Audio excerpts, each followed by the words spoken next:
Welcome to learning path. मैंने BPSC TRE 3.0 and BPSC TRE 4.0 के लिए एनसीईआरटी सार संग्रह सीरीज स्टार्ट की है। बेसिकली एनसीईआरटी सार संग्रह बुक सभी एनसीईआरटी बुक्स का कॉम्बिनेशन है।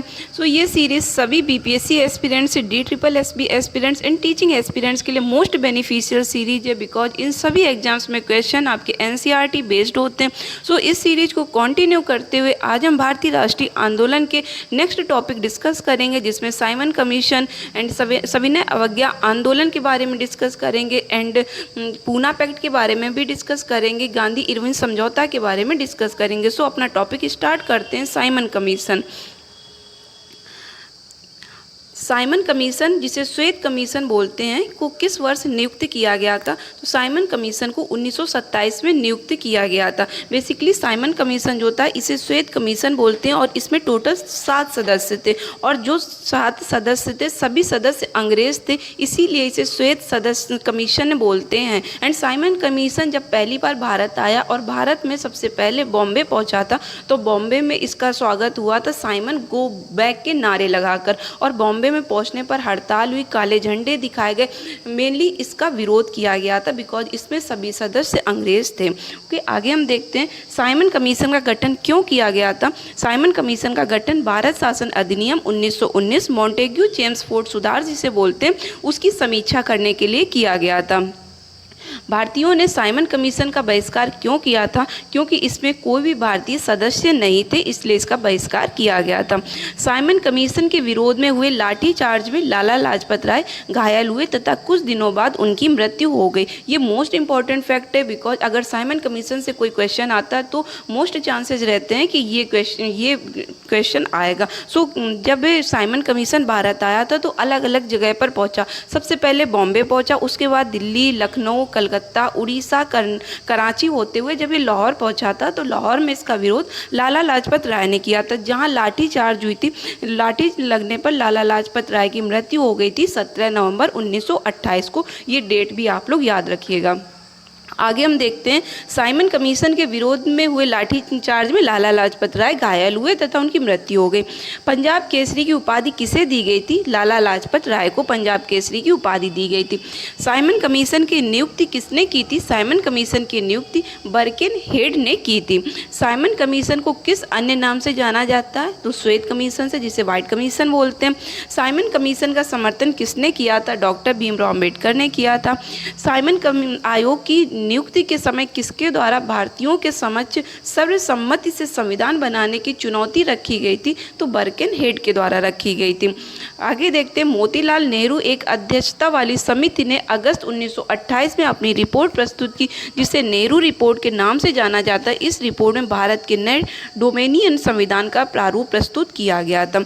तो बेसिकली जो मोतीलाल नेहरू की अध्यक्षता में समिति का गठन किया गया था, तो उसने रिपोर्ट प्रस्तुत की थी अगस्त 1928 में, और जिस रिपोर्ट को नेहरू रिपोर्ट के नाम से जाना जाता है, ये आप लोग याद रखिएगा। एंड इस रिपोर्ट में भारत के नए डोमिनियन संविधान का प्रारूप प्रेजेंट किया गया था। सो साइमन कमीशन से रिलेटेड जितने भी फैक्ट्स आपकी एनसीईआरटी बुक्स में गिवन है वो सभी यहाँ से कवर हो गए। एंड आपका एग्ज़ाम भी आने वाला है, इसलिए आप इतने कम समय में सभी एनसीईआरटी बुक्स कवर नहीं कर सकते, लेकिन आप एनसीईआरटी बुक्स के सभी इंपॉर्टेंट फैक्ट्स इस सीरीज़ से कवर कर सकते हैं। सो अगर सेशन पसंद आ रहा हो तो लाइक करें एंड शेयर भी करें एंड चैनल को सब्सक्राइब भी कर लें, ताकि नेक्स्ट वीडियो का नोटिफिकेशन टाइमली मिले। एंड आगे हम अपना टॉपिक देखते हैं सविनय अवज्ञा आंदोलन। तो सविनय अवज्ञा आंदोलन से रिलेटेड जितने भी फैक्ट्स एनसीईआरटी में गिवन है वो सभी यहाँ से कवर हो जाएंगे। सो देखते हैं कांग्रेस के किस अधिवेशन में कार्यकारी कमेटी को सविनय अवज्ञा आंदोलन प्रारंभ करने का अधिकार दिया गया था? तो लाहौर अधिवेशन में। अगर आपके एग्जाम में क्वेश्चन हो कि किस अधिवेशन में सविनय अवज्ञा आंदोलन प्रारंभ करने का अधिकार दिया गया था, तो लाहौर अधिवेशन में। महात्मा गांधी ने वर्ष 1930 में कहाँ से सविनय अवज्ञा आंदोलन का आरंभ किया था? दांडी, गुजरात से आरंभ किया था। सविनय अवज्ञा आंदोलन के अंतर्गत गांधी जी अपने 78 अनुयायियों के साथ मार्च 1930 को साबरमती आश्रम में यात्रा प्रारंभ की तथा 6 अप्रैल 1930 को दांडी पहुंचकर यात्रा समाप्त की। इस यात्रा को दांडी दांडी मार्च भी कहते हैं। तो आपके एग्जाम में अगर क्वेश्चन हो कि कितने अनुयायी थे महात्मा गांधी के साथ में, तो 78 थे। एंड जो स्टार्ट की थी यात्रा वो 12 मार्च 1930 को साबरमती आश्रम से स्टार्ट की थी एंड दांडी पहुंचे थे 6 अप्रैल 1930 को। सो ये डेट याद रखिएगा। आगे हम देखते हैं, नमक सत्याग्रह के समय गांधी जी के गिरफ्तार हो जाने के बाद आंदोलन के नेता के रूप में उनका स्थान किसने लिया था? तो अब्बास तैयब जी ने स्थान लिया था। जब नमक सत्याग्रह में गांधी जी अरेस्ट हो गए थे तो उनके स्थान पर अब्बास तैयब जी ने अपना स्थान ग्रहण किया था। आगे हम देखते हैं, गांधी जी ने किस विदेशी पत्रकार को दांडी मार्च के समय अपने साबरमती आश्रम में ठहराया था? तो वेब मिलर थे विदेशी पत्रकार जिन्हें गांधी जी ने अपने आश्रम में ठहराया था। एंड आगे देखते हैं, महात्मा गांधी धरासना नमक गोदाम पर कांग्रेस कार्यकर्ताओं के दावे के समय किस स्थान पर थे? तो यरवदा जेल में थे गांधी जी। खान अब्दुल गफ्फार खान ने लाल कुर्ती आंदोलन प्रारंभ किया था जिसका मुख्य उद्देश्य अंग्रेजों को भारत से बाहर निकालना था। ये भी फैक्ट इंपॉर्टेंट है कि लाल कुर्ती आंदोलन किसने स्टार्ट किया था? तो खान अब्दुल गफ्फार खान ने स्टार्ट किया था, जिसका मेन उद्देश्य था अंग्रेजों को भारत से बाहर निकालना। आगे हम फैक्ट देखते हैं, आचार्य विनोबा भावे ने किस आंदोलन में शामिल होने के कारण प्रथम बार गिरफ्तार हुए थे? तो आचार्य विनोबा भावे सविनय अवज्ञा आंदोलन में शामिल होने के कारण प्रथम बार गिरफ्तार हुए थे। गांधी जी ने सविनय अवज्ञा आंदोलन सिविल डिसओबीडियंस की असफलता के बाद रचनात्मक कार्यक्रम क्रिएटिव प्रोग्राम्स को अत्यधिक महत्व दिया था। तो ये याद रखना कि ये आपकी लाइन एनसीईआरटी बुक में गिवन है। सो ये इम्पॉर्टेंट है कि गांधी जी ने सविनय अवज्ञा आंदोलन की असफलता के बाद क्रिएटिव प्रोग्राम्स मीन्स रचनात्मक कार्यक्रमों को अत्यधिक महत्व दिया था। आगे देखते हैं, किस आंदोलन के दौरान गढ़वाल रेजिमेंट के सैनिकों ने प्रदर्शनकारियों पर गोली चलाने से इनकार कर दिया था? तो सविनय अवज्ञा आंदोलन में। तो जो गढ़वाल रेजिमेंट के सैनिक थे उन्होंने प्रदर्शनकारियों पर गोली चलाने से इनकार कर दिया था। वर्ष 1930 में अंग्रेज सरकार के विरुद्ध प्रसिद्ध पेशावर कांड का नायक कौन था? तो नायक थे वीर चंद्र सिंह गढ़वाली। तमिलनाडु में चक्रवर्ती राजगोपालाचारी ने दांडी यात्रा की तरह त्रिशनापल्ली से वेदरान्यम तक की यात्रा की थी। जिस तरह से भारत यहाँ पर गांधी जी ने की थी, उसी तरह से तमिलनाडु में चक्रवर्ती राजगोपालाचारी ने दांडी यात्रा की थी, जो कि त्रिशनापल्ली से वेदरान्यम तक की थी। तो आगे हम देखते हैं पॉइंट, जिया तरंग आंदोलन कहाँ प्रारंभ हुआ था? जिया तरंग आंदोलन नागालैंड में प्रारंभ हुआ था। प्रभावती देवी किस क्षेत्र की स्वतंत्रता संग्राम सेनानी थी? प्रभावती देवी चंपारण बिहार से थी।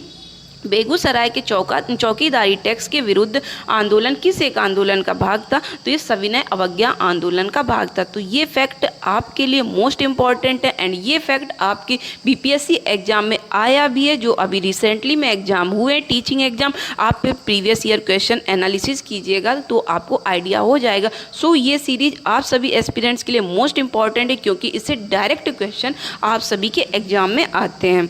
सो यहाँ पर पॉइंट देखते हैं, वर्ष 1930 में स्वाधीनता दिवस मनाने के पश्चात गांधी जी के नेतृत्व में सविनय अवज्ञा आंदोलन प्रारंभ किया गया था। सो यहाँ पर जितने भी फैक्ट्स थे सविनय अवज्ञा आंदोलन से रिलेटेड वो कवर हो गए। अब यहाँ पर हम गांधी इरविन समझौता और गोलमेज सम्मेलन से रिलेटेड जो भी इंपॉर्टेंट फैक्ट्स हैं आपके एग्जाम के पॉइंट ऑफ व्यू से वो सभी देखते हैं। गांधी इरविन समझौता, जिसे दिल्ली समझौता के नाम से जानते हैं, कब हुआ था? 5 मार्च 1931 को हुआ था।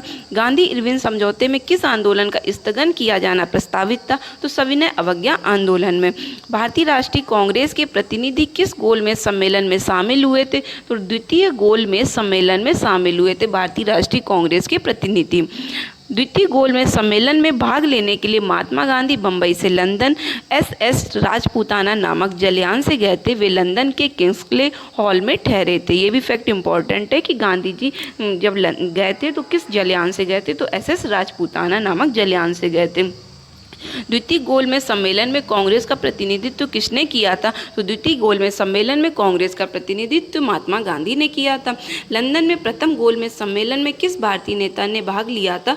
तो मौलाना मोहम्मद अली ने भाग लिया था। लंदन में संपन्न हुए गोलमेज सम्मेलन में किसने भारतीय ईसाइयों का प्रतिनिधित्व किया था? तो केटी पाल ने प्रतिनिधित्व किया था भारतीय ईसाइयों का। द्वितीय गोलमेज सम्मेलन के दौरान विंस्टन चर्चिल ने गांधी जी को अर्धनग्न फकीर, हाफ नेक्ड फकीर कहा था। ये भी पॉइंट याद रखना कि किसने गांधी जी को हाफ नेक्ड फकीर कहा था? तो विंस्टन चर्चिल ने कहा था। अब हम देखते हैं कि प्रथम गोलमेज सम्मेलन 12 नवंबर 1930 से 19 जनवरी 1931 के बीच हुआ था। द्वितीय गोलमेज सम्मेलन 7 सितंबर 1931 से 1 दिसंबर 1931 के बीच में। तृतीय गोलमेज सम्मेलन 17 नवंबर 1932 से 24 दिसंबर 1932 के बीच में हुआ था। आगे देखते हैं द्वितीय गोलमेज सम्मेलन किस मुद्दे पर असफल रहा था, तो सांप्रदायिक प्रतिनिधित्व के मुद्दे पर असफल रहा था। वर्ष 1931 में भारतीय राष्ट्रीय कांग्रेस के कराची अधिवेशन के लिए किसने मूल अधिकारों तथा आर्थिक कार्यक्रमों पर संकल्प प्रारूपित किया था? पंडित जवाहरलाल नेहरू ने। किस भारतीय ने नेता तीनों गोलमेज सम्मेलन में भाग लिया था? तो डॉक्टर भीमराव अम्बेडकर थे, जिन्होंने तीनों गोलमेज सम्मेलन में भाग लिया था। गांधी इरविन समझौते के हस्ताक्षर होने में तेज बहादुर सप्रू ने महत्वपूर्ण भूमिका निभाई थी। जो गांधी इरविन के बीच में जो समझौता हुआ तो उनमें जो साइन हुए थे उसमें मोस्ट इम्पॉर्टेंट रोल था तेज बहादुर सप्रू का। इरविन तथा गांधी को दो महात्मा किसने कहा था? सरोजनी नायडू ने इरविन तथा गांधी को दो महात्मा कहा था। गांधी इरविन समझौते को कांग्रेस के किस अधिवेशन में स्वीकार किया गया था? कराची अधिवेशन में गांधी इरविन समझौते को स्वीकार किया था। एंड कराची अधिवेशन हुआ था 1931 में। मैंने अधिवेशन का भी वीडियो रिकॉर्ड किया हुआ है, जो कि प्लेलिस्ट में आप प्लेलिस्ट में चेक कर सकते हैं। आगे हम देखते हैं सांप्रदायिक पंचायत एवं पूना पैक्ट। इससे रिलेटेड जितने भी फैक्ट्स आपकी बुक में गिवन एनसीईआरटी बुक में, ये सभी वहाँ से कवर हो जाएंगे। देखते हैं सांप्रदायिक पंचायत जिसे कम्युनल अवार्ड बोलते हैं, की घोषणा किसने की थी? रैमजे मैकडोनाल्ड ने की थी, जो कि तत्कालीन ब्रिटिश प्रधानमंत्री थे। हरिजन दलितों के लिए अगस्त 1932 में रैमजे मैकडोनाल्ड के सांप्रदायिक पंचायत के द्वारा पहली बार एक पृथक निर्वाचक समूह का निर्माण किया गया था। ये भी इम्पोर्टेंट फैक्ट है कि दलितों के लिए अगस्त 1932 में रैमजे मैकडोनाल्ड के सांप्रदायिक पंचायत के द्वारा पहली बार एक पृथक निर्वाचक समूह का निर्माण किया गया था। महात्मा गांधी ने अपना पहला आमरण अनशन कब प्रारंभ किया था? तो सांप्रदायिक पंचायत के समय प्रारंभ किया था। पूना पैक्ट किस वर्ग से संबंधित था? पूना पैक्ट दलित वर्ग से संबंधित था। B.R. अम्बेडकर व गांधी जी के मध्य कौन सा समझौता हुआ था? पूना समझौता हुआ था B.R. अम्बेडकर और गांधी जी के मध्य। दलित वर्गों का संघ किसने स्थापित किया था? दलित वर्गों का संघ डॉक्टर भीमराव अम्बेडकर ने स्थापित किया था। आगे हम देखते हैं सांप्रदायिक अवार्ड एवं पूना पैक्ट में दलित वर्ग के लिए कितनी सीटें दी गई थी? तो क्रमशः 71 एवं 148 सीटें दी गई थी। महात्मा गांधी क्षणिक भूत की भांति धूल उठाते हैं लेकिन स्तर नहीं है, ये किसने कहा था? डॉक्टर भीमराव अम्बेडकर ने बोला था। वर्ष 1932 में पूना पैक्ट के बाद महात्मा गांधी ने ऑल इंडिया अनटचेबिलिटी लीग की स्थापना की। बाद में इसका नाम बदलकर हरिजन सेवक संघ कर दिया गया। इसके प्रथम अध्यक्ष घनश्याम दास बिड़ला थे। सो आपके क्वेश्चन आ भी सकता है कि वर्ष 1932 में पूना पैक्ट के बाद महात्मा गांधी ने ऑल इंडिया अनटचेबिलिटी लीग की स्थापना की थी। बाद में इसका नाम चेंज होकर हरिजन सेवक संघ रखा गया। एंड इसके प्रथम अध्यक्ष कौन थे? तो प्रथम अध्यक्ष थे घनश्याम दास बिड़ला। पूना समझौता के बाद गांधी जी ने दलितों के उत्थान के लिए किस संस्था की स्थापना की थी? हरिजन सेवक संघ की स्थापना की थी। वर्ष 1936 में इंडिपेंडेंट लेबर पार्टी का गठन किसके द्वारा किया गया था? तो इंडिपेंडेंट लेबर पार्टी का गठन डॉक्टर भीमराव अम्बेडकर के द्वारा किया गया था। दलित समुदायों को सर्वप्रथम हरिजन शब्द से किसने संबोधित किया था? हरिजन शब्द से सबसे पहले महात्मा गांधी ने संबोधित किया था। ये भी लाइन आपकी एनसीईआरटी बुक में गिवन है कि हरिजन शब्द से सबसे पहले महात्मा गांधी जी ने संबोधित किया था। एंड हरिजन मीन्स हरि के जन। आगे हम देखते हैं विंस्टन चर्चिल सहित अनेक ब्रिटिश नेताओं ने गांधी इरविन समझौते का विरोध किया था। सो यहाँ से आपके जितने भी फैक्ट्स इंपॉर्टेंट थे भारतीय राष्ट्रीय आंदोलन के टॉपिक से, वो सभी कवर हुए। अगर सेशन पसंद आया हो तो लाइक एंड शेयर करें एंड चैनल को सब्सक्राइब भी करें। Thank you for watching.